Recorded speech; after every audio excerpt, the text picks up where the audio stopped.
Friend, online classes पर आप सभी लोगों का स्वागत है। मैं आज इंडियन पेनल कोड पर मैं चर्चा करने वाला हूँ। चैप्टर 14 है और ये चैप्टर 14 है 268 से लेकर 279 तक जो मैं आपको बताऊंगा। और उसके बाद में जो है ये टोटल आपका जो रेंज है 268 से लेकर 279 तक है। कितने तक आपका रेंज है 268 रिलेटेड है वो दो। अब मैं बात करता हूं 268 में। तो 268 लोक न्यूसेंस के संदर्भ में इस धारा के अनुसार लोक स्वास्थ्य पर प्रभाव डालने वाले विभिन्न अपराधों के अंतर्गत लोक न्यूसेंस को सर्वप्रथम स्थान दिया गया है। न्यूसेंस हिंदी में कहे तो लोक अपदूषण यानी पब्लिक न्यूसेंस कहा जाता है, परंतु ये पढ़ने पर सुविधा के अनुसार जो है ये पब्लिक न्यूसेंस का ज्यादातर यूज किया जाता है। और भारतीय दंड संहिता के अंतर्गत जो है पब्लिक न्यूसेंस का इस्तेमाल यानी लोक न्यूसेंस का इस्तेमाल किया गया है। अब मैंने ये लोक न्यूसेंस देखा। अब लोक न्यूसेंस में क्या कहता है? लोक न्यूसेंस का अर्थ है अपने कार्य द्वारा जो आप कार्य करते हैं या सार्वजनिक रूप से किसी को हानि पहुंचाना, जनरली रूप से सोशली रूप से किसी को हार्म पहुंचाना या किसी को ऑप्रेस करना न्यूसेंस है। न्यूसेंस एक ऐसा कार्य जिसमें एक व्यक्ति दूसरे व्यक्ति की संपत्ति का उपभोग अथवा समान अधिकारों का प्रयोग में बाधा उत्पन्न करता है। भारतीय दंड संहिता की धारा 268 के अनुसार जब कोई व्यक्ति लोक न्यूसेंस का दोषी होता है तब किसी कार्य अवैध लोक का दोषी होता है। जैसे कोई समान क्षति संकट पैदा हो, जनता को इस प्रकार का संकट पैदा होता है कि उन समान लोगों ने जो निकट रहते हैं आसपास की संपत्ति पर अधिकार रखते हैं, इस प्रकार का न्यूसेंस उन लोगों को क्षतिकारित करता है जिससे उन लोगों को क्षति संकट पहुंचाने के असंभव सार्वजनिक अधिकार का उपयोग अवसर प्राप्त होता है। तो मैं ये देखता हूं इसमें कहने का मतलब ये है यानी वो व्यक्ति न्यूसेंस का दोषी है जो ऐसा कोई कार्य करता है या किसी ऐसे अवैध लोक का दोषी है जिससे लोग को या जनसाधारण को जो आसपास में रहते हो या आसपास की संपत्ति पर अधिभोग रखता हो या कोई समान क्षति संकट या क्षोभ कारित करता हो जिसमें उन व्यक्तियों का जिन्हें किसी लोक अधिकार का उपयोग लाने का मौका पड़े क्षति बाधा संकट या क्षोभ कारित होना असंभव हो। कोई समान न्यूसेंस के आधार पर माफी योग्य नहीं है, कुछ सुविधा या भलाई कारित होती है।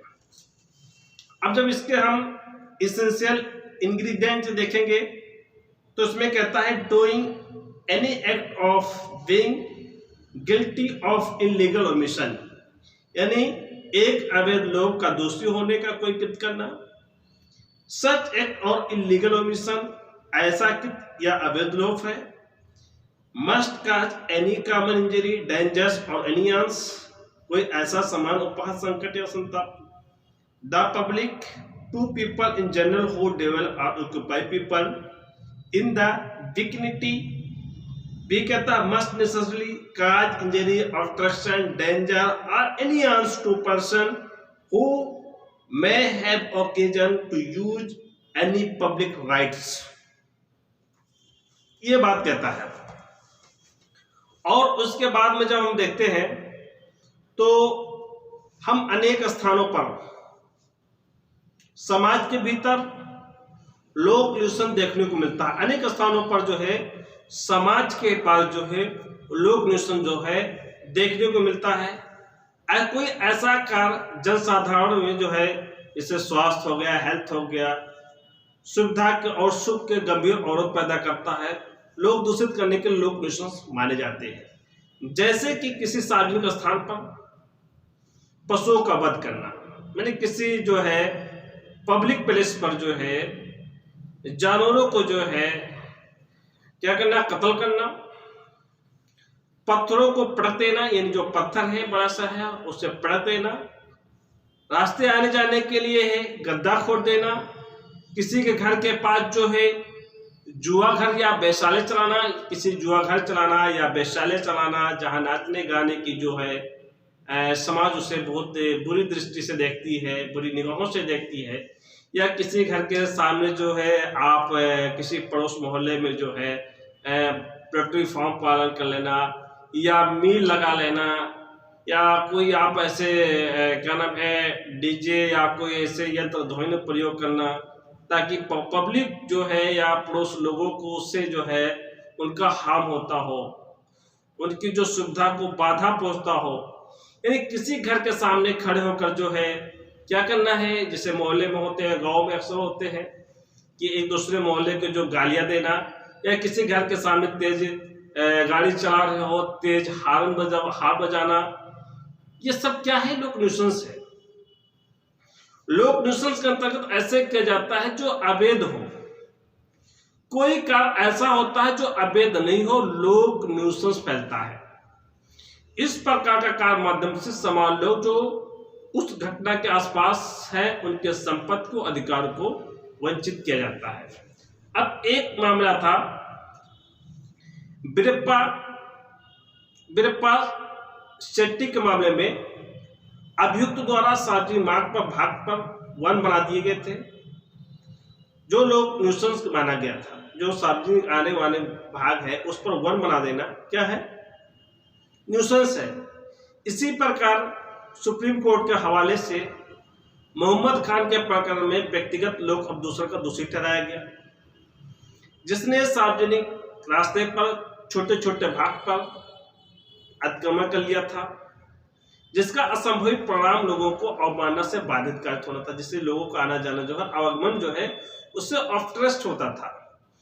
पूरे मार्ग का एक एक इंच भूमि पर जो है क्या नाम है आसपास में अपनी जमीन है, और जमीन के जो सड़क है या गलियारा है तो उसके आसपास क्या है, आप जो है चढ़ने के लिए अपने सुविधा के अनुसार जो है दूसरे रास्तों को बंद कर देना, दूसरे रास्तों को सक्रिय कर देना, ये क्या है, न्यूसेंस पैदा करता है।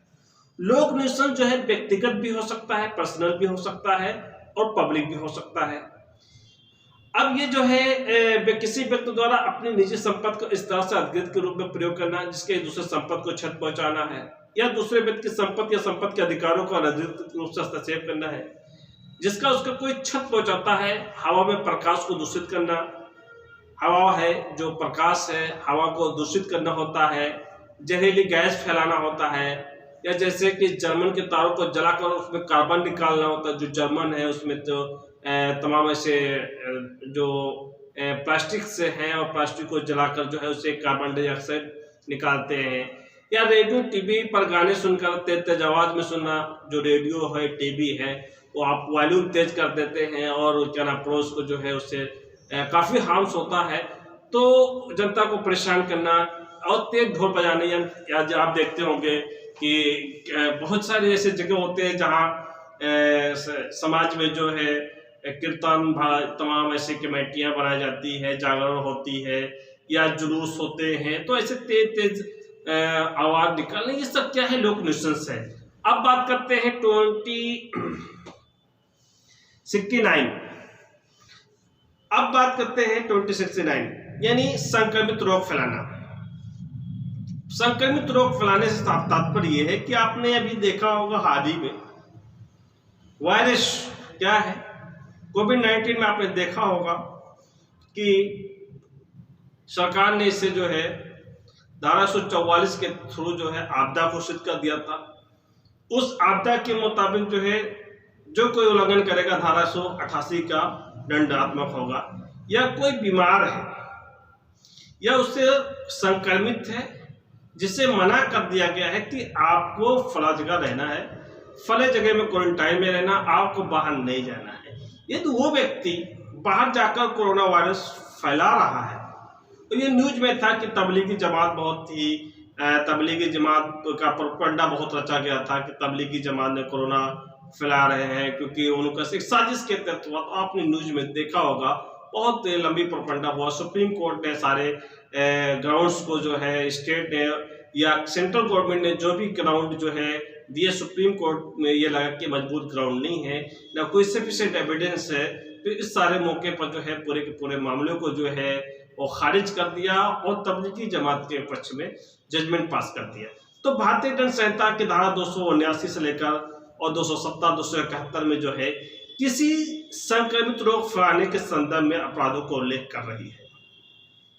यानी ऐसा कोई रोग जिसका संक्रमण एक व्यक्ति से दूसरे व्यक्ति को लोगों को इस प्रकार के रोग फैलाने से दंड संहिता के अंतर्गत दंडनीय अपराध है। आप एक वायरस से दूसरे लोगों को फैलाते हैं, चाहे वो किसी के माध्यम से फैलाते हैं, तो इंडियन पेनल कोड के अंदर जो है वो प्रिंसिपल में है। अब ये कोरोना वाली हमें आपको बता चुकी है कि हाल ही में कोरोना संक्रमण काल के अंतर्गत कोरोना के मरीजों द्वारा ये जानते हुए, जो कोरोना का मरीज है और ये जानते हुए कि वो कोरोना का रोग है, उसके बाद में भी संक्रमण कर एक दूसरे व्यक्ति को फैलाने के उद्देश्य से सड़क पर घूम रहा हो या मार्ग में मोहल्ले में आराम से घूम रहा हो, तो इस अपराध के तहत जो है वो दोषी होगा। ठीक है। भारतीय दंड संहिता की धारा 279 जो है, अगर हम लीगली रूप से देखेंगे तो निग्लिजेंस अगर कोई कार्य ऐसे करके तो उसे क्या है करता है, तो उसे दंडनीय यानी प्रिंसिपल डिक्लेयर करता है कि जिसके माध्यम से किसी रोग को संक्रमण फैलाया जा रहा है। और धारा 259 इस प्रकार के प्रदर्शन 6 माह तक 6 मंथ तक की अवधि की कारावास का निर्धारण करता है। अब दोषपूर्वक किसी रोग को फैलाना, जिस प्रकार हम इंडियन पेनल कोड सेक्शन 279 के अपेक्षा वो तरीके से किसी संक्रमण रोग फैलाने के संदर्भ में इस प्रकार की धारा 270 जो है दोषपूर्ण तरीके से किसी कार्य को करने के संदर्भ में उल्लेख कर रही है। जिस प्रकार से कोई रोग समाज में फैलाया जाता है या फिर संक्रमित रोग, इसकी जानकारी होने के पश्चात यदि वो व्यक्ति समाज के भीतर है और उस रोग को दुष्प्रयोग फैला रहा है, तो इस स्थिति में धारा 270 में जो है 2 वर्ष तक अवधि की कारावास का निर्धारण करता है। यानी आप 270 जब देखेंगे तो 270 में क्या जानबूझकर हम जानते हैं कि हम इस मरीज से हैं और मरीज होने के बाद में भी और वो फिर दूसरे समाज को वायरस फैला रहा है, तो उस कंडीशन में 270 अप्लाई होगा और 270 अप्लाई में एक आगे 2 वर्ष तक के कारावास की 2 वर्ष तक पनिशमेंट की प्रावधान करता है। 271 के अंतर्गत जो है संक्रमित व्यक्ति को क्वारंटाइन यानी क्वारंटीन के अंतर्गत रखा गया है। जो 271 देखेंगे तो उसमें किसमें रखा गया है, क्वारंटीन यानी कारांतित का नियम क्यों किया।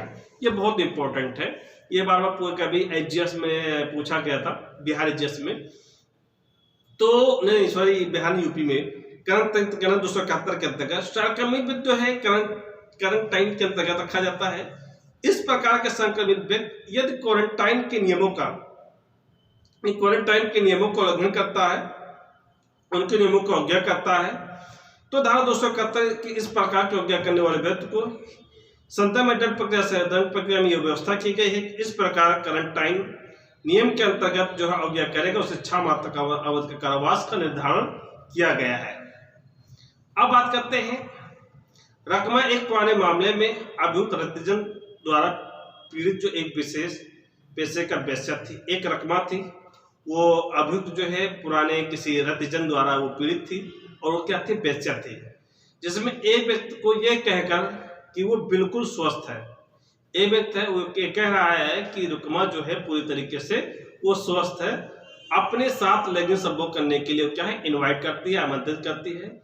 इसके परिणाम स्वरूप उस व्यक्ति को रोग हो गया है, यानी एक वेश्या है और वेश्या ये कहती है कि मैं स्वस्थ हूँ और मेरे साथ जो है आप जो है अपना संभोग या आप जो है कुछ कर सकते हैं, तो मैं पूरी तरीके से वो इच्छा दे रहा हूँ, पूरी बिलफिल कर रहा हूँ कि मेरे पास कोई सी रोग नहीं है। और ये जानबूझ कर छुपाती है, उसको रोग रहता है वो जानबूझ कर छुपाती है। तो इस प्रकरण में ये धारणा किया गया कि इसके अंतर्गत वेश्या अपराधी का दोषी नहीं, क्योंकि वो पुरुष स्वयं जिम्मेदार है, यानी लैंगिक संभोग कर रहा है और परंतु को रोग हो गया है, तो धारणा किया जाएगा कि धारा के अंतर्गत वेश्या अपराधी का दोषी नहीं है, क्योंकि स्वयं पुरुष जिम्मेदार था कि उसके साथ वेश्या तैयार थी, फिर भी संदेहास्पद है उस रोग के जीवन के लिए संकट को माना जा सकता है या नहीं, ये आपका है। यानी क्या कहता है कि क्रेता सावधान है, तो क्रेटा इंपीटर का नियम आपको लागू होता है कि पूरी तरीके से आपके क्या पास मेडिकल रिपोर्ट्स होनी चाहिए कि स्वस्थ है कि नहीं स्वस्थ है, यानी आपके पास रिपोर्ट मांगनी चाहिए, कॉन्ट्रैक्ट करनी चाहिए कि आप पूरी तरह से स्वस्थ है कि नहीं स्वस्थ है। तो रिपोर्ट के अनुसार आज ही रिपोर्ट अपडेट होना चाहिए। तो आपने निग्लिजेंस किया है, आपने फेल किया है, तो इसके बाद आप बेस्या को जो है दोषी नहीं ठहरा सकते हैं। अब बात करते हैं खाने पीने की वस्तुओं को मिलावट करना। अब खाने पीने की वस्तुओं को मिलावट करना, इसके बाद में क्या कहता है कि सेल ऑफ नेक्सस फ्रूट एंड ड्रिंक, यानी व्यक्ति द्वारा बाजार में बेची जाने वाली खाद्य सामग्री को यह विश्वास के आधार पर क्रय किया जाता है कि कभी भी किसी व्यापारी द्वारा इस प्रकार खाने पीने की वस्तु में कोई मिलावट की जा रही है जिससे वस्तुओं का वजन बढ़ाया जा सके। ये लोक स्वास्थ्य के प्रति घोर अपराध और भारतीय दंड संहिता के संबंध इस प्रकार का अपराधी माफी योग्य नहीं मानती है।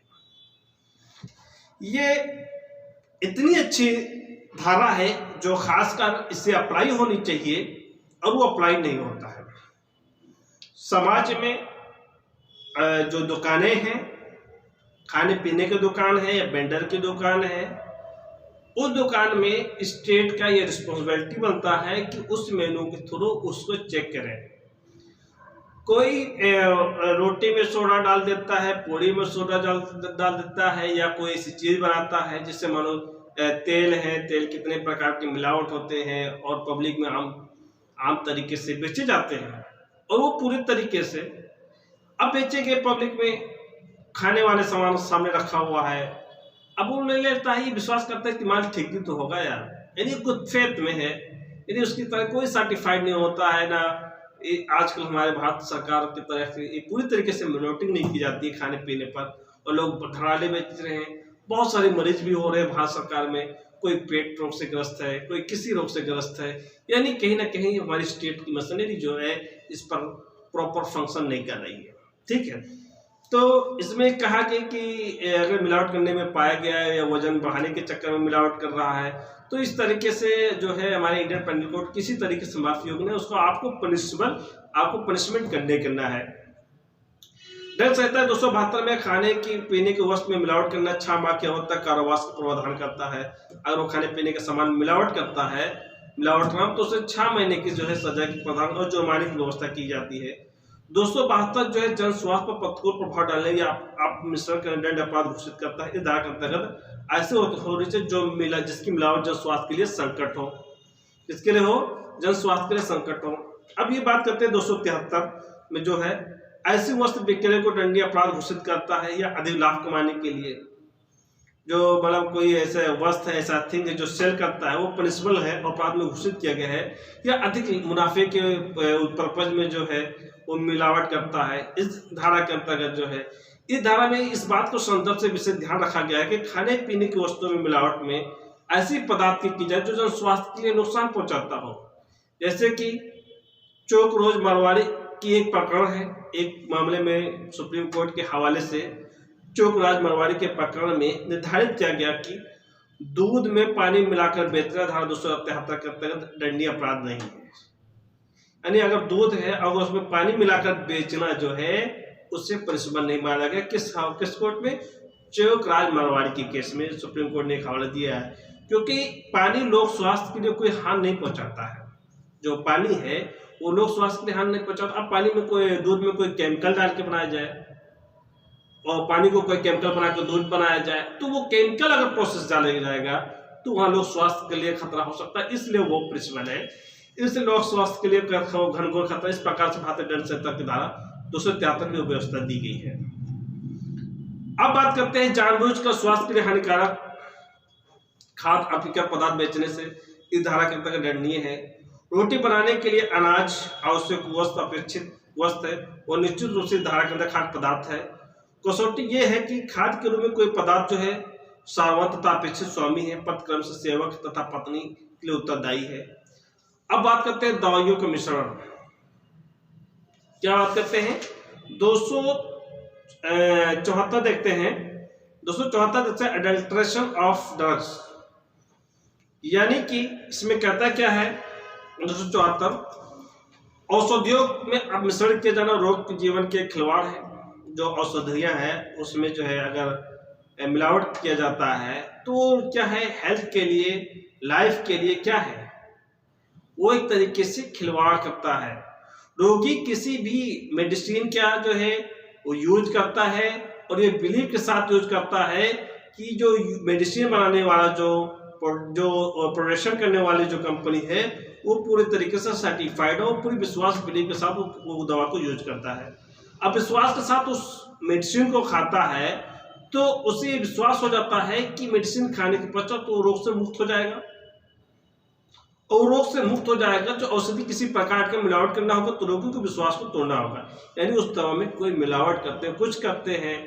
मान लीजिए कि झोला छाप डॉक्टर है जो जिसको कहते हैं नहीं नीम हकीम बराबर होते हैं, जिनको कुछ नहीं आता वो सब कुछ कर देंगे। यानी आप बढ़िया हॉस्पिटल में जब जाएंगे तो आप देखेंगे कि आपको बुखार होगा, नॉर्मली से बुखार होगा तो कहेगा फीवर डिपार्टमेंट में जाइए, और एक छोटे डॉक्टर के पास जाएंगे, आप कोई बीमार बताएंगे हाथ मर्ज की दवा मेरे पास है। तो ये देखना है कि नीम बचा है कि, तो यहाँ इस तरीके से देखना है। अगर वो मिलावट करता है तो धारा 274 के अधीन जो है वो दोषी होगा। भारतीय दंड संहिता 274 के जो अगर मेडिसिन मिलावट के में संदर्भ में उल्लेख कर रहा है, इस धारा के अनुसार जो किसी मेडिसिन किसी प्रकार का मिश्रण के आशय से ये संभव जानते हुए, यानी आई लाइकली टू काज जानते हुए कि किसी औषधि यानी किसी मेडिसिन प्रयोजन से ऐसी बेची जाएगी या उपयोग में लाया जाएगी मानो वो मिश्रित न हुआ हो, तो इस प्रकार अब मिश्रण करेगा तो धारा 6 महीने तक कारावास, अगर वो मिलावट करेगा तो धारा 6 महीने का कारावास का निर्धारण किया जाएगा। अब हम बात करते हैं भारतीय दंड संहिता की धारा 275 सेल ऑफ अडल्ट्रेट ड्रग्स, यानी कि भारतीय दंड संहिता 275 इस प्रकार मिश्रण की गई है कि औषधियों बेचने के संबंध में दंड का उल्लेख करती है। जो इस प्रकार की मिलावट की गई दवाइयों को बेचेगा वो 6 महीने तक कारावास का दंड का भुगतान करना होगा। अब बात करते हैं कुएं, नदी, तालाब में गंदा करना। जो कुआं है, नदी है, तालाब है, उसे गंदा करना है। तो इससे संबंधित हवाले जो है भारतीय दंड संहिता की धारा 277 में बताया गया है। लोग जल स्रोत या जलाशय को दूषित करना या कुलुषित करने के संबंध में उल्लेख किया गया है। यदि किसी व्यक्ति द्वारा किसी लोक जलाशय यानी कोई पब्लिक यूज में, तो लोक जलाशय क्या होता है, जैसे कुआं है, बेल है, नदी है, नहर है, तालाब है, पोखरा है, ये किसकी यूज में, जो लोग की यूज में आता हो, और उसे क्या करता है, गंदा करता है, तो उसे 3 महीने का दंड का भुगतान करना होगा। 3 महीने तक कारावास से धारा के अंतर्गत निर्धारित किया है। जैसे कि किसी कुएं में गंदा करना या कोई ऐसा पदार्थ डाल देना कि किसी मरे हुए जानवरों को फेंक देना जिससे वो कुएं का पानी उपयोग में न लाया जाना, दुर्बल हो जाए। तो इस प्रकार के कुएं का उपयोग जब लोग द्वारा किया जाता है तो धारा 227 के अंतर्गत ये प्रकरण बनता है कि इन्हें क्या है, अन्यथा रिश्ती का मामला बनता है। इसी प्रकार हम देखते हैं एयर है, एयर में तमाम पॉल्यूशन फैलते हैं, एयर पॉल्यूशन देखते हैं। तो इसी प्रकार वायुमंडल में जीवन को हानिकारक बनाने के संदर्भ में प्रावधान किया गया। कितनी बड़ी आईपीसी है, बहुत पहले 1860 में की गई थी, आज भी ये मौजूद है। किसी गैसीय माध्यम से देखिए, जब आईपीसी विकसित नहीं होता, कोई कार्बन डाई मोनोऑक्साइड और ये तमाम चीजें जो है, अब तो एनजीटी आ गया है, नेशनल ग्रीन ट्रिब्यूनल आ गया है, तो ये सारे एक्ट तो वहीं पे कवर होता है। किसी गैस के माध्यम से ये वायुमंडल को दूषित किया जाता है और जीवन के लिए, हेल्थ के लिए खतरा बन जाता है, लाइफ के लिए डेंजरस बन जाता है। तो इस कंडीशन में भारतीय दंड संहिता की धारा 277 के तहत जो है, 278 के तहत जो है जुर्माने का प्रावधान करता है। आगे जो है हम कल बताएंगे, जो है कल के जो चैप्टर हो गए 278 से लेकर जो है, और जो है 279, 80, 81, 82 जो है, ये मैं कल बताऊंगा। दोस्तों, आप हमारे साथ बने रहें, और मैं आपसे ही दरख्वास्त करना चाहता हूं कि जो हमारे अभी तक जो हमारे ऑनलाइन क्लासेस चैनल है सब्सक्राइब नहीं किए तो हमारे चैनल को सब्सक्राइब कर लें। बेल आइकन घंटी प्रेस करने पर कोई भी वीडियो डालूंगा आपको वीडियो प्राप्त हो जाएगी। दोस्तों, आपसे इजाजत चाहता हूं। अल्लाह हाफिज, जय हिंद, जय भारत, थैंक यू।